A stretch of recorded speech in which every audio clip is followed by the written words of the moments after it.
I have an idea. Does anybody order mushrooms on their pizza? Good, because I'm gonna need that.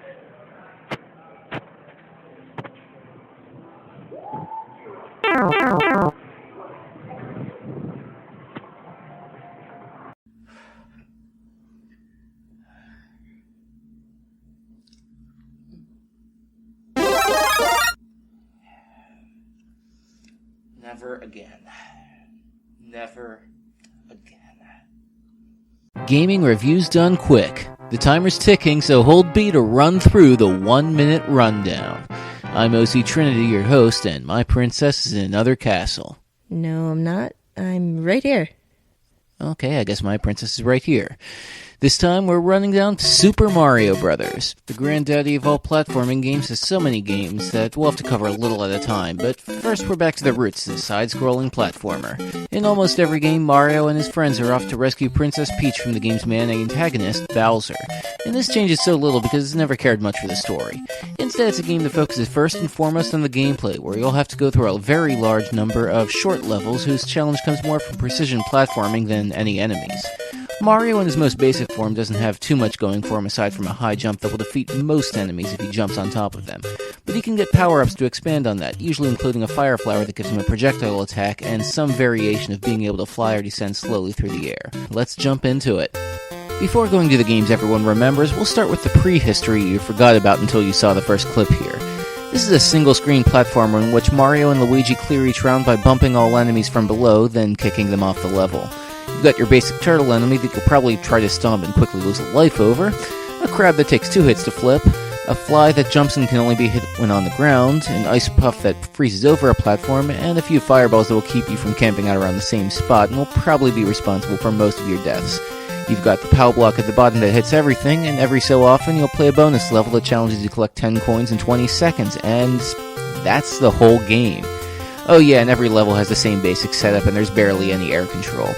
It's a very basic game that fits right in with early 80s arcade games where the object is more about getting the high score or surviving the longest, but now comes off as just a mini-game, one that you'll play occasionally if it's packaged with something else, which, by the way, has happened a lot, then go back to what you were actually planning to play. Regardless of how much you agree with what I'm about to say, if you haven't played this game, you owe it to yourself to play it just for the historical significance. Because this is a game that pretty much defined what a platform game should be, single-handedly made game consoles worth having, and will probably go down as one of the most influential games in history. That said, and this probably won't surprise you considering the game's 30 years old now, if you've played other Mario games, you're going to find this one enjoyable but underwhelming because of how limited it is compared to other games. Aside from secret passages above or below the level, levels just have you moving to the right, the fire flower is the only advanced power-up, extra lives aren't easy to come by, and Mario doesn't have the same acrobatic moves from before, not even high jumping off enemies. What it does have, however, is that same level of precision platforming and hidden stuff you'd expect from a Mario game, all through levels that even with the limited number of set pieces will still throw out some new designs and enemies at a brisk pace. In short, what it sets out to do, it does very well. Not bad for a game older than a lot of my friends. Depending on where you live, there might be 2 games you call Super Mario Bros. 2. The Japanese got this version, commonly known in English-speaking countries as the Lost Levels. It's essentially the first game with new levels that put the game in hard mode, and that's probably an understatement. You're going to die a lot, and honestly, not every death is fair, as some will be a result of not being able to backtrack far enough, or over hidden blocks, or something else you wouldn't see coming on your first attempt. Mario and Luigi have different skills. Luigi jumps higher but has poor traction, but I felt the level design gives Luigi more advantages over Mario than the other way around. There's a couple new enemy types and objects, but beyond that, there's not a lot the first game wasn't capable of. I mean, sure, the levels here generally are more creative, especially towards the end, but it usually does so by making the levels difficult enough that only the players who really want to finish this will see it through to the end. I can easily recommend this to anyone who likes Super Mario Bros. 1 but are looking for more challenging levels, but not a whole lot else. But to be fair, that should be a pretty big demographic. Of course, the version of Super Mario Bros. 2 most of you remember is this one, commonly known in Japanese-speaking countries as Super Mario USA. Beyond a few characters introduced here showing up again, it barely resembles the rest of the series because this game is a retrofit of an otherwise unrelated game called Doki Doki Panic. Mario, Luigi, Peach, and Toad are all playable, each of which have separate stats. There aren't any sort of power-up forms, about as close as you'll get is this mushroom that increases your maximum life. You can jump on enemies the same way you jump on solid ground or platform, and instead you'll have to throw things at enemies to defeat them. And levels aren't just running to the right, this time they're more maze-like, occasionally feeling like two-dimensional versions of Legend of Zelda temples. It's not going to impress you if you're looking for traditional Mario, but it's a good game in its own right. We've got characters whose differences lend them to different challenges, levels that require both reflex and ingenuity, and the same sense of control and variety Nintendo's built themselves on. We probably won't be getting another Mario game like it, but it'd be a welcome surprise if we did. Super Mario Land is a downsized Super Mario Bros. The original Super Mario Bros. Specifically. That's the easiest way to explain it. I mean, you can see it from the video, right? And it's short enough that it can showcase every level in this 1 minute, which includes a couple of unexpected shifts to a shoot-'em-up game. Now, it still manages to carve an identity of its own by having different enemies and a variation on the fire flower that bounces off everything and collects coins. The level design is about on par with the original, and all 12 levels have a completely different feel, including enemies that only show up in one level. There's also a bonus game for getting to a higher goal point, so you've still got the overabundance of extra lives later Mario games use. But it also seems to have a really finicky engine, where Mario seems more difficult to control than usual, and there's not nearly as many secrets to find. It's not a terrible game, really, just one that doesn't hold up to owning if you can borrow. You'll play through it a couple times to finish it, then just put it back on the shelf since there really isn't much else to do with it. But hey, one big contribution is the first appearance of fan favorite and royal counterpart Daisy. This, to me, is the first modern Mario game, where you have a huge number of levels stacked across multiple themed worlds, where you have a map that gives you choices on which levels to do next, where bonus games run abundant, where most levels have secret areas that are completely worth looking for, where you'll have more extra lives than you'll really know what to do with, and where there's multiple high-tier abilities. Raccoon Mario is the alternative to Fire Mario, which has limited flight capability and spin attack, but a bit less common are a frog suit that gives free control underwater, a Tanuki suit that's a slightly enhanced raccoon, and a hammer suit that throws hammers that kill just about everything. But the real winner here is in the level design, where every one of these levels seems like it runs on a completely different idea, some even using exclusive concepts or enemies not seen elsewhere in the game, or build on each other well past what you would expect, and still manage to hold some pretty unexpected secrets. Even with how much the genre has evolved and progressed, this still seems fresh now. In nearly every list of the best NES games ever made, this one's usually in the top 5, and it rightly deserves that position. Super Mario World continues the tradition Super Mario Bros. 3 started, except when it doesn't. You've still got a huge assortment of levels that run on different ideas, this time on a more non-linear map, but bonus games aren't quite as abundant, there aren't as many crazy late-game abilities, and a lot of common enemies don't return. There is, of course, Yoshi, the dinosaur mount who eats almost anything, and the ability to keep an item on reserve. There's also levels with multiple exits, which unlock different places on the map, resulting in a long string of secret high-difficulty levels. The game's hardest levels are completely optional and manage to be their own reward just for finding them. You'll see some of the most varied level design in the whole series here, especially when you get to ghost houses and their tendency to throw some light puzzles at you. Personally, I think 3 is a slightly better game simply because Mario goes a little too far into Game Breaker territory with some of his skills, most notably a near-invincible spin jump, being able to fly through entire levels, and being able to take a lot of hits once you factor in reserve items. But that's a pretty small issue that doesn't stop it from being among the best in this genre. Whereas Super Mario Land 1 was the downsized Super Mario Bros., this is the downsized Super Mario World. Much like it, you've got multiple zones on the map, each of which has a loose theme to it, though unlike most Mario games, these can be attempted in any order. Also like it, some levels have multiple exits that go to optional levels, mostly just for bragging rights. And we get yet another flying-related ability with these bunny ears, though it's more gliding or hovering than flying. Of course there's changes for the sake of keeping things fresh. Coins are spent on a slot machine game for extra lives or other bonuses, defeating 100 enemies gets you a free superstar, and once again the enemy assortment is mostly new. But I also can't help but feel this might have been a better game if it wasn't on the Game Boy. The screen size is small enough that it won't even stay in place on running jumps, and the game will slow down often from having too much on the screen. The levels themselves are interesting, and there are more of them, though a few early levels feel a bit generic and the boss fights feel thrown together. But hey, one big contribution here is that it's the first appearance of fan favorite and evil twin Wario. There was a 14-year gap between this game and the last one, and this is Mario going back to basics. Perhaps a little too much. It actually skipped out on any flying abilities, but did include some rare abilities that distort Mario's size, as well as a shell ability that I still haven't found any practical use for aside from collecting a very limited amount of stuff.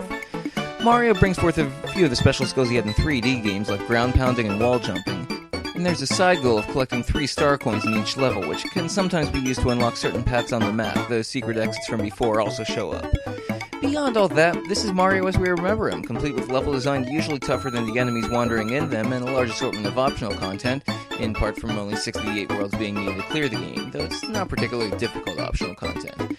I generally like the levels, but it feels perhaps too many of them feel like they fit in a single row or column with little need to go off the expected path. And reserve items returning, Mario still feels way too good at tanking through enemies, but none of those are deal breakers in the slightest. What most people remember about this game is that's the multiplayer one, with 4 players able to all play simultaneously. Which is fun at first, but gets frustrating later when the levels don't have enough space to safely handle everyone in such close quarters, or in vertical stages where they can be scrolled off the screen. In some cases, the players are more of an obstacle or a liability. But taken as a solo game, it's actually one of the better Mario games. For one, it's amazing how much having a third regularly occurring high-tier power-up, in this case the Ice Flower, improves variety. The levels seem more interactive this time, with moving parts that probably weren't possible in older games, and a lot of well-placed false walls that will feel like you'll be actively, but not blindly, searching for them. There's a small and pretty non-obtrusive amount of motion control with a few tilting or sliding platforms, plus a few special abilities, but admittedly it did lead to a few unintentional mistakes. Past that, though, it's got some excellent level design that builds on itself very quickly, and where completing every level with every star coin will require mastery of how the game works and thinking outside the box. Here's where I start wondering if Nintendo hit critical mass and used all their good ideas already, because this doesn't feel all that more advanced than New Super Mario Bros. Wii, running on what appears to be the same engine, graphics, and sound. It feels like a pretty direct rehash with a transparent attempt to mix things up enough to justify a new game. You know, add a different flying ability, make it appeal to nostalgia, add a few other bonus games for extra lives, even though it probably won't be till the second half of the game where you'll actually need them. I mean, I thought this game was painfully easy, but to make sure I passed it off to a friend with considerably less Mario experience to confirm it, and yes, it really is. Oddly enough, there was a theme to this game, and that theme is coins. Levels have so many that the ways you'll get them border on self-parody. It's only a slight exaggeration to say you'll get more coins in a single run through this game than probably the rest of the series combined, and you'll get even more with the side game that dumps you into 3 random levels to collect as many as you can. In the end, it's still Mario, and his formula still works, but I do feel like this is the weakest of his style. Here's where I start wondering if Nintendo hit critical mass and used all their good ideas already, because this doesn't feel all that more advanced than New Super Mario Bros. Wii, running on what appears to be the same engine, graphics, and sound. It feels like a pretty direct rehash with a transparent attempt to mix things up enough to justify a new game. You know, add a different flying ability, make it appeal to nostalgia, add a few other bonus games for extra lives, even though it probably won't be till the second half of the game where you'll actually need them.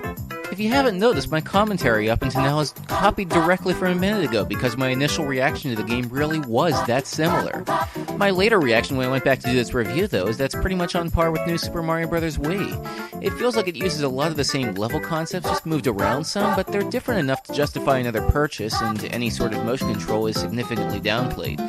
Outside of the main game, though, there's some fun challenges, including a variation on a time trial mode. I don't feel like this is going to sell the Wii U by itself, but I do feel like it's worth playing. And now, the tool that lets you create and share your own Mario levels. It's actually got a lot more flexibility than you might expect, including not only switching styles between 4 different games, but adding in game elements that weren't even in those games. There's a lot of things you could add that haven't been featured in a Mario game before, and yet the more I see tools like this, the more I tend to notice what you can't do. I mean, there's a pretty sizable number of elements you can add to your level, and yet you can't do any sort of angled ground or partially submerged areas or levels where the starting point and goal are in different rooms, and of course a lot of different enemy types. I can only hope some of that gets patched in later. Still, though, it's levels that count, and I've certainly played my fair share of great ones. It just took me too long to find them. I mean, I had to wade through quite a bit of troll levels, or automatic ones, or ones that have such little variance or require pre-existing knowledge with what you need to do that they aren't fun to play. And honestly, it's kind of hard to find levels I do like. Still, though, I've seen enough creativity in them that I can still recommend this. I'm just kind of hoping Nintendo gives this treatment to other franchises, too. And that's it. I'm raising the flag on this review. Of course, there are a lot of other games, though. Mario has another set of games in 3 dimensions, and a handful of other platformers where he's up against old rival Donkey Kong. He's also, of course, in the racing game series Mario Kart, the board game spin-off Mario Party, a collection of role-playing games and sports games, and is one of several series highlighted in Super Smash Bros. It'd take a while to list everything, as Mario's made appearances in over 200 games by now. Donkey Kong, Yoshi, and Wario have separate series of their own, many of which aren't that far removed from how Mario plays, but a lot of other old platform games from back in the days of the NES clearly have their tributes and friendly fandoms with Mario. Anyway, check back soon for the next 1 minute rundown, where we'll talk about a game series praised for doing co-op gaming much better than this one. Now, thank you so much for watching my video.